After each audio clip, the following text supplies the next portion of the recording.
warahmatullahi wabarakatuh. Selamat pagi anak-anak. Pagi luar biasa.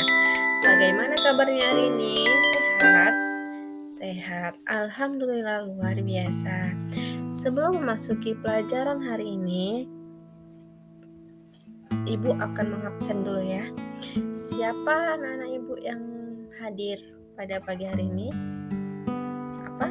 Hadir semua? Alhamdulillah. Baiklah, sebelum kita memulai pelajaran hari ini, kita berdoa terlebih dahulu ya anak-anak.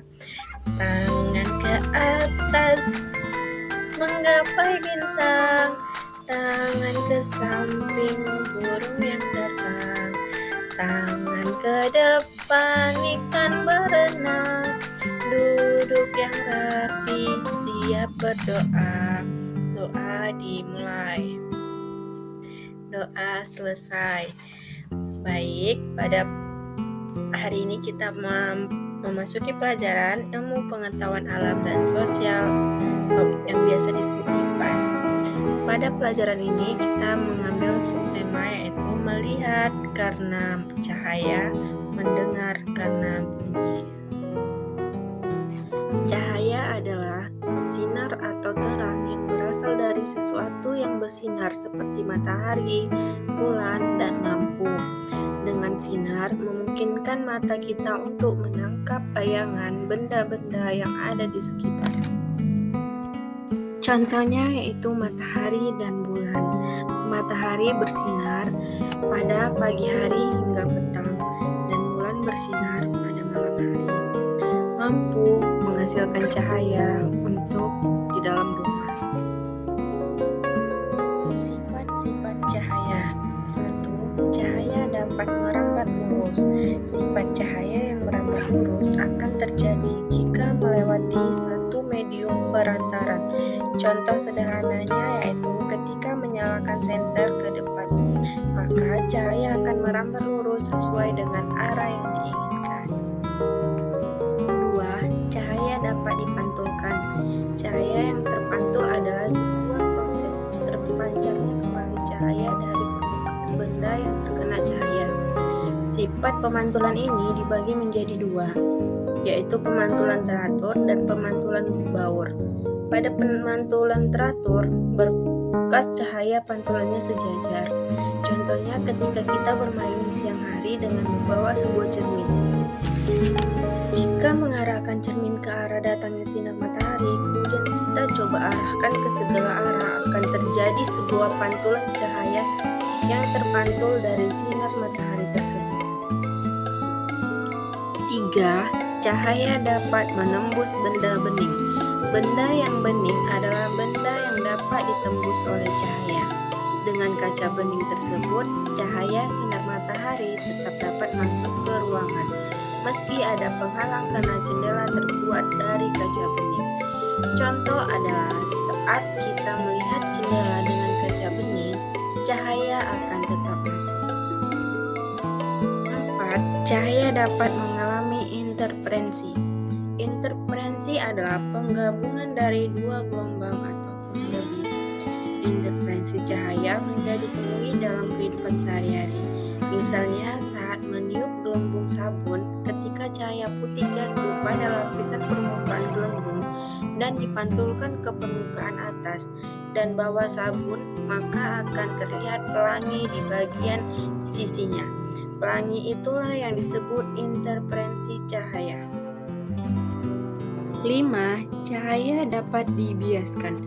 Pembiasan adalah proses pembelokan arah rambat cahaya ketika melewati dua medium yang berbeda kerapatannya.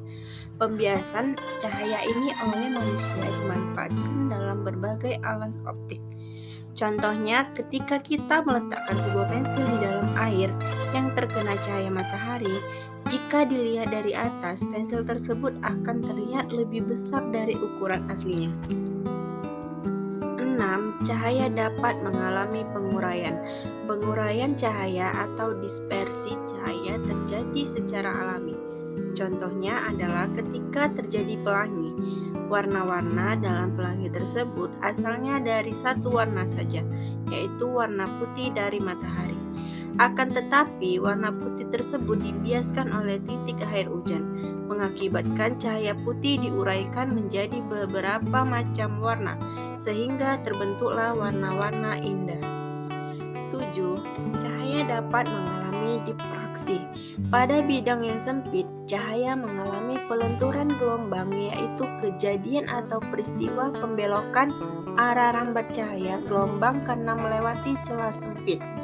8. Cahaya dapat mengalami polarisasi. Polarisasi adalah peristiwa terserapnya sebagai arah getar cahaya sehingga cahaya tersebut akan kehilangan sebagai besar arah getarnya. Baik anak-anak, setelah kita mempelajari melihat karena cahaya, selanjutnya kita akan mempelajari mendengar karena bunyi. Bunyi adalah suatu getaran yang ada di udara yang tidak dapat dilihat. Tak sedikit orang memiliki pertanyaan, mengapa kita mendengar bunyi? Tentu saja disebabkan oleh adanya indera pendengaran berupa telinga yang ada pada manusia. Bunyi adalah satu komponen telinga dan perannya telinga manusia dapat dibagi menjadi 3 kelompok, yaitu telinga luar, tengah, dan dalam. Bagian telinga luar terdiri daun telinga dan saluran telinga yang berfungsi sebagai pengumpulan gelombang suara dan pengantar ke telinga tengah. Bagian ini juga berperan dalam melindungi telinga dari debu dan benda kecil.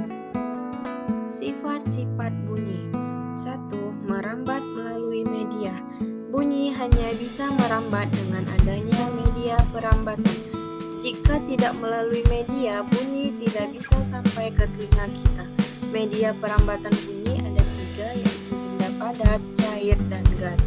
Benda padat yang dapat merambatkan bunyi contohnya aluminium, besi, kayu, batu, dan sebagainya. 2. Bunyi dapat dipantulkan. Selain merambat melalui media, bunyi juga dapat dipantulkan. Bahkan ada juga istilah bunyi pantul. Bunyi pantul yaitu bunyi yang dihasilkan dari pemantulan bunyi pada permukaan benda yang keras.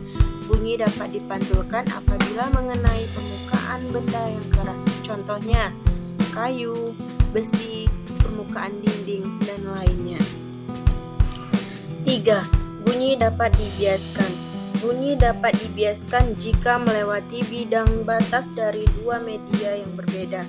Contohnya yaitu suara petir di malam hari lebih terdengar lebih keras daripada di siang hari. Ini terjadi karena kerapan udara di siang hari lebih renggang dibanding pada malam hari. Selain itu, dibandingkan gelombang cahaya, gelombang suara memang datang lebih lambat. Baiklah, cukup sampai di sini materi yang Ibu sampaikan. Lebih dan kurangnya Ibu mohon maaf. Wabillahi taufiq wal hidayah. Wassalamualaikum warahmatullahi wabarakatuh. Terima kasih.